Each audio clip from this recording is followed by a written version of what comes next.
Welcome back, everybody, to the Desmond Payne Road to the Show here on MLB The Show 16. We're still in Payne's first season at the Major League level. He's batting 300 through 100 career at-bats. And as we saw to end last episode, he hit his first career home run, a 3-run homer. And today he starts the episode by grounding out to second.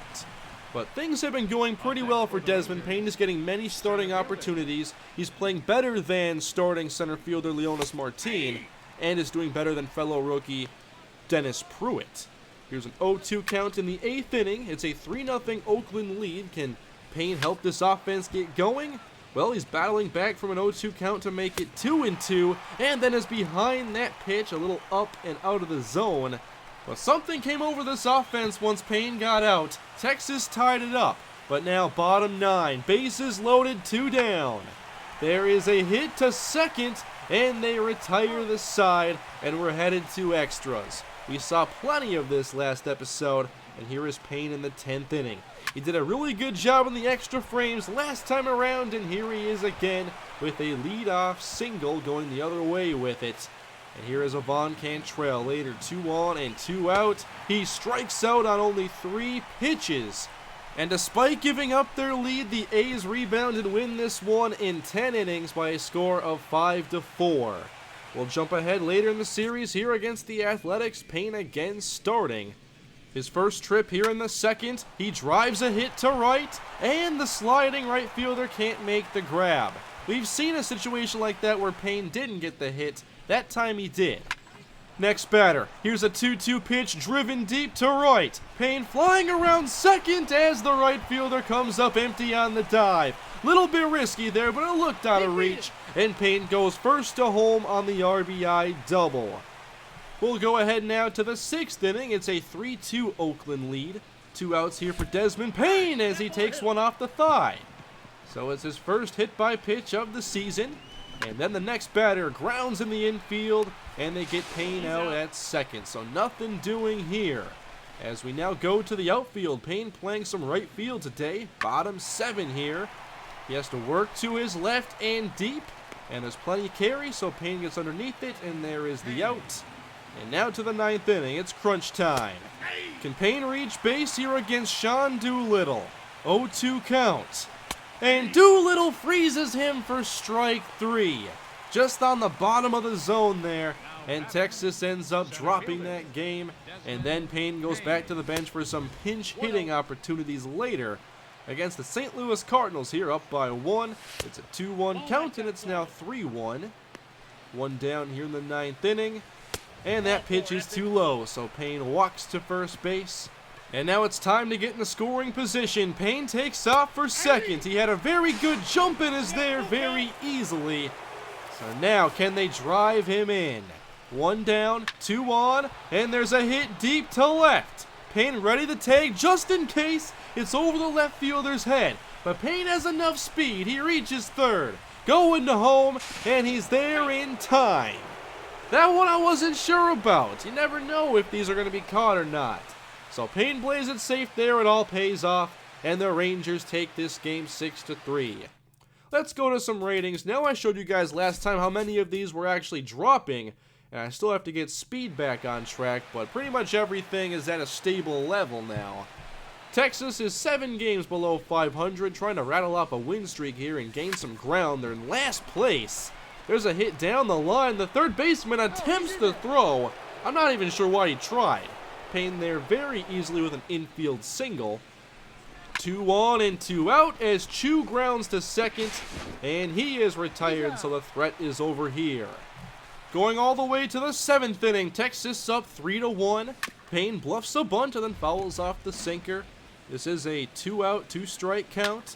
And then the pitch left up is driven to left and right at the left fielder.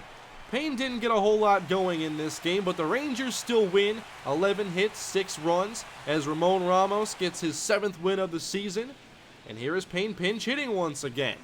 Nice 4-run lead here in the 9th inning as Payne leads off. That fastball is blown by him on the inside.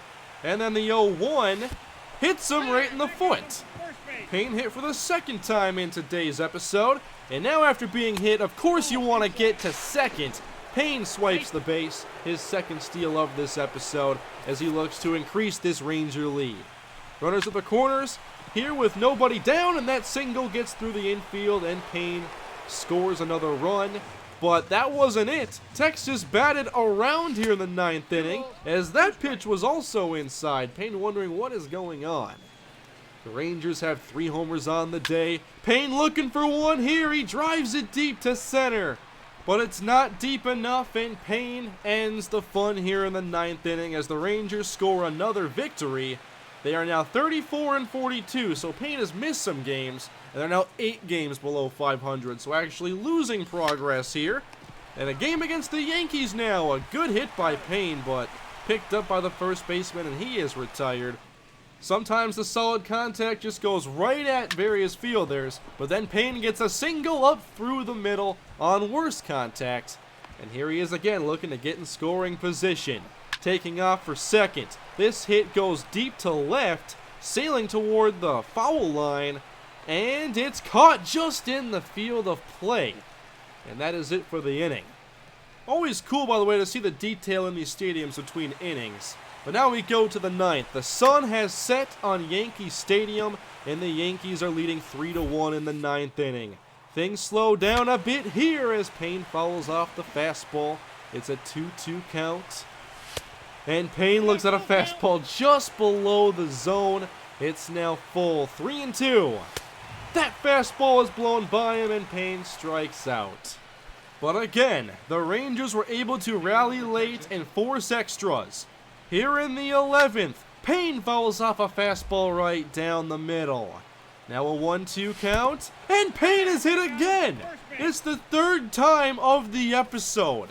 I don't know what's going on with this, but Payne takes off to steal, and the throw skips on one hop, and Payne is caught stealing. Great throw. Texas then rallies for 3 runs, and they win the game 6-3 without much help there from Desmond Payne. In the next game against the Yankees, a 3-0 count here early on as Payne just draws a quick 4-pitch walk. 2 on and 2 out here in the 1st inning. And Sin-Soo Choo hits one deep to right. It is gone, and the Rangers take a 3-0 first inning lead. Still in the first, we'll go to the field now. Payne playing in left. And here's one hit toward the foul line. Payne ranging deep. He makes the catch. No problem there for Desmond Payne. Here he is once again, now in the 2nd inning. This one also forcing him back. Now to the wall. And he just has enough room to make the grab. And the runner tags to go to 3rd. 5-1 Rangers now in the 6th inning as that fastball finds the zone. 1-1. And Payne sits on it but grounds to short. And this was slow enough to where Payne could actually reach on the infield single. So some of these hits haven't been very impressive, and they're not coming in bunches, but Payne is still reaching base and getting the job done. This time he does swipe second against the Yankees. They couldn't get him that time. Payne then moves to 3rd, and there is a strikeout stranding him. He's been without a multi-hit game in a while, so Payne trying to get another hit here in the 8th inning, but falls behind 0-2. And that fastball right on the corner freezes him for another strikeout. The Rangers still win this game 7-1. And then, I had just remembered. Oh yeah, I need to change Payne's helmet. You guys have been talking about this in the comments ever since he was called up. You don't want to see the minor league helmet anymore. I overlook these accessories all the time, so if he was wearing like a bike helmet out there, I wouldn't even notice. But the single flap is here. Are you guys happy? Let me know down in the comments section. So now it's Payne's first game in a major league helmet. His prior stats still count though. 287 average, 1 homer, 10 RBIs. Here in the 1st inning, he draws the count full. Runner at first with 1 down. There's a ground ball that's stopped by the 3rd baseman, but it will still be another infield single for Desmond Payne. So far with the new helmet, things are going pretty well until he gets doubled up here on that liner. My bad. Still not freezing on those well enough. Let's go to the 6th, a very low scoring game, and Payne finally registers another multi-hit game. and I'm sure most will attribute that to the single flap helmet. Looking to steal again, but there's a drive to right. Payne not gonna slow up, and it is gone. I love seeing homers when Payne is on base. We didn't see this very often in the minors, so this is a good time. Texas took the lead on that homer, with the Yankees rallied later, and they take this game 5-3. And afterwards, I receive another silver card. This is how I acquire most of my cards, by the way, for Diamond Dynasty. I just wanted to show that there. I've gotten so many silvers just by playing on All-Star difficulty.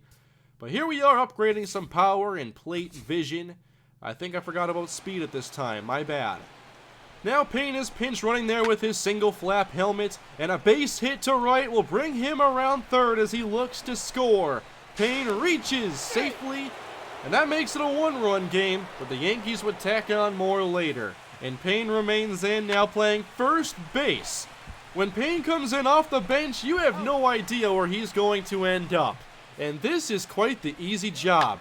This is a lot more fun than playing catcher or second base. All you gotta do is run to the bag, make the catch, and you get points. So that was it for this game. New York takes this one as well. And now we head on to Minnesota. In Target Field, Payne playing here in the first inning, making a start against Phil Hughes. And that pitch was almost driven for a double. Would have been his most impressive hit of the episode, but instead Hughes strikes him out on the 12-6 curveball. Today, Desmond makes the start in right field. And here's a hit going his way up and way out as Brian Dozier goes yard. And you get to see the great detail here of Target Field in Minneapolis. Not a lot of offense in this game, however, as we jump to the 8th. Payne on first after another kind of weak single like we've seen in this episode. And then he is hit to second as the Rangers get 2 on here with 2 down in the inning. At bat is Julio Franco, and he hits one deep into the gap, and that's going to bring home Desmond Payne and De Aza as the Twins are now trailing by 2 with another clutch hit by Julio Franco. He had a game-winning home run last episode. And now we'll go back to Desmond Payne in the 9th. Texas up by 3. And there's a fastball on the inside, the count 1-1. Driven deep to right. The right fielder goes back and makes the catch near the track. That one I really thought had a chance to go. But the Rangers still win this game 4-1, taking this first game against the Twins. And we will continue this series next time in episode 25. Here is a look at the season stats as Payne's average is down to 292, but still a lot better than Leonys Martin and Dennis Pruitt especially. We didn't get the big extra base hits this episode by Desmond Payne, but we did get to see him get hit 3 times. He also walked a couple and had pretty much a hit in almost every game in this episode. So we'll see how things continue as the All-Star break is almost here, and we'll see if anything is in store for Desmond Payne when the 12th rolls around. Thank you all for watching. Please leave a like if you enjoyed the video, comment below any feedback you have, and hit that subscribe button. I will see you guys next time. Have a great day.